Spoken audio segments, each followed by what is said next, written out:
Anak-anak yang dikasihi Tuhan, hari ini kita diingatkan bahwa sebenarnya orang berdosa ketika menyalahgunakan kesabaran Allah sama dengan menimbun murka Allah bagi dirinya. Loh, kok bisa, Pak? Nanti kita akan lihat penjelasannya, bagaimana Tuhan menghakimi keluarga Ahab. Mari kita minta Tuhan berkata-kata sehingga sahabat BDKA bisa mengenal, mengasihi, serta hidup sesuai yang dinyatakan. Lebih dari itu, ada persekutuan di antara kita sehingga masing-masing dapat bertumbuh dan mengerti karya Tuhan yang ajaib. Siap anak-anak? Halo anak-anak, pada hari ini kita akan sekali lagi merenungkan firman Tuhan. Tetapi sebelumnya, mari kita bersama-sama berdoa terlebih dahulu. Mari kita berdoa. Tuhan Bapa di dalam surga, pada hari ini kami bersama-sama berkumpul untuk merenungkan firman Tuhan.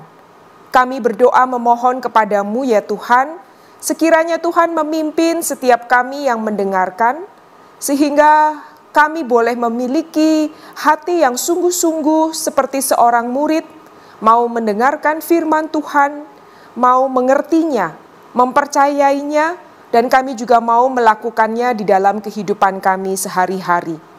Karena itu kami berdoa memohon pertolongan Roh Kudus-Mu untuk memimpin waktu ini ketika kami boleh mendengarkan firman-Mu. Terima kasih Bapa, di dalam nama Tuhan kami Yesus Kristus kami berdoa dan bersyukur. Amin. Nah anak-anak, kita akan melihat bersama-sama firman Tuhan yang akan mendasari perenungan kita pada hari ini yang diambil dari kitab 2 Raja-Raja pasal yang ke-10, ayat yang pertama sampai dengan ayat yang ke-17. Tapi Ibu akan membacakan 2 ayat saja, yaitu ayat yang ke-10 dan ayat yang ke-11. Demikian firman Tuhan. Ketahuilah sekarang bahwa firman Tuhan yang telah diucapkan Tuhan tentang keluarga Ahab tidak ada yang tidak dipenuhi. Tuhan telah melakukan apa yang difirmankannya dengan perantaraan Elia hambanya. Lalu Yehu membunuh semua orang yang masih tinggal dari keluarga Ahab yang di Yizreel, juga semua orang besarnya, orang-orang kepercayaannya, dan imam-imamnya. Tidak ada padanya seorang pun yang ditinggalkan Yehu hidup. Nah anak-anak, dari hari-hari yang sebelumnya kita sudah melihat bahwa Yehu itu dipilih oleh Allah untuk menjadi Raja Israel.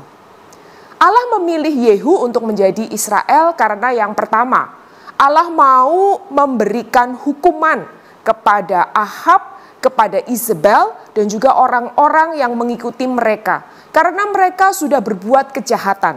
Mereka tidak mau bertobat. Mereka tidak mau menyembah Allah, tetapi menyembah para berhala. Dan bahkan mereka membawa orang-orang Israel ikut-ikutan untuk melawan Allah, menyembah berhala, dan tidak ada pertobatan.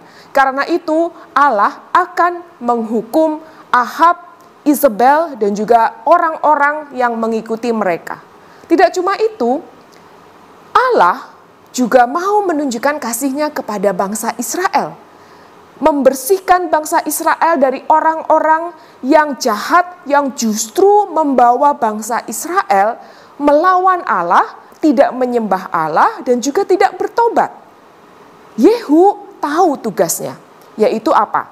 Tugas Yehu adalah menjadi alat dari Allah untuk menghukum Ahab dan Isabel dan juga orang-orang yang mengikuti mereka. Yehu tahu tidak tugasnya ini? Ya, Yehu tahu. Akan tetapi sayang sekali, Yehu melakukan tugasnya dengan motivasi yang tidak benar. Yehu tahu tugasnya dari Allah, tetapi Yehu melakukan itu dengan hal-hal yang justru melawan Allah. Kalau kita membaca firman Tuhan pada hari ini, kita akan melihat bahwa Yehu itu melakukan trik-trik yang jahat. Yehu itu melakukan rencana-rencana yang tidak sesuai dengan apa yang Tuhan inginkan. Yehu menipu, Yehu berbohong kepada bangsa Israel untuk supaya rencananya itu tercapai. Dan motivasi hati Yehu juga tidak benar. Yehu melakukan tugas yang diberikan oleh Allah karena dia sendiri sebetulnya di dalam hatinya sangat menginginkan untuk menjadi raja. Bukan karena sungguh-sungguh ingin melaksanakan tugas dari Allah.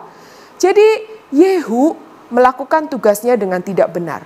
Yehu juga memiliki motivasi yang salah. Motivasi hanya untuk kepentingan dirinya sendiri, bukan untuk menyenangkan hati Allah. Pada akhirnya nanti Yehu juga akan mendapatkan peringatan, mendapatkan hukuman daripada Allah. Anak-anak, pada akhirnya Yehu bisa melaksanakan tugasnya. Betul, Yehu kemudian menjatuhkan hukuman atas nama Allah kepada Ahab, Isabel, dan juga para nabi-nabi mereka dan orang-orang yang mengikuti mereka. Betul, Yehu pada akhirnya dapat melakukan tugasnya. Akan tetapi Yehu melakukan tugasnya itu bukan karena dia hebat, tetapi karena Allah memang sudah merencanakannya. Allah yang melakukannya melalui Yehu. Anak-anak, Tuhan Yesus Kristus sudah mati bagi kita, menyelamatkan kita. Maka kita, orang yang percaya kepada Tuhan Yesus Kristus, juga adalah orang yang dipilih Allah dengan suatu tugas yang khusus.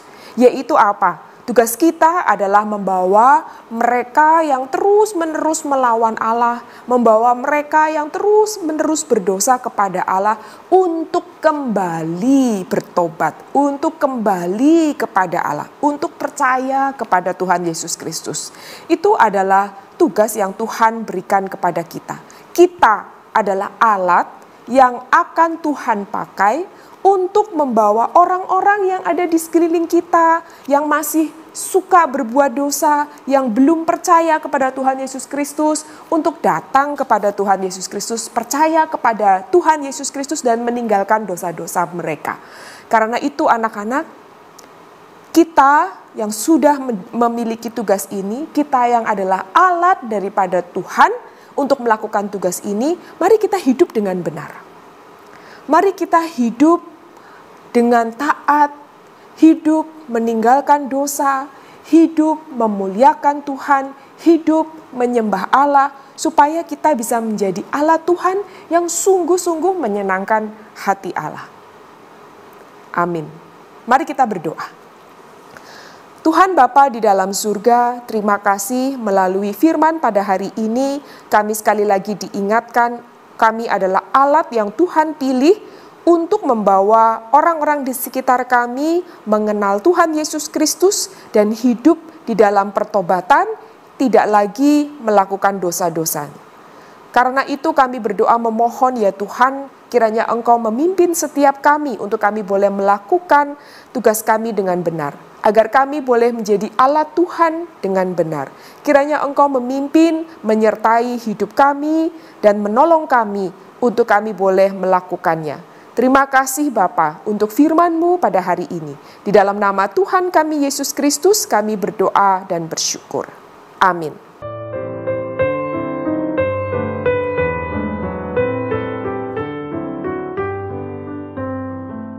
Kelihatan Tuhan sadis ya.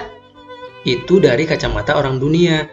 Kalau kita ikuti terus renungan firman Tuhan, maka sebenarnya peringatan Tuhan lewat nabinya atau lewat firman-Nya sudah berulang kali diberikan.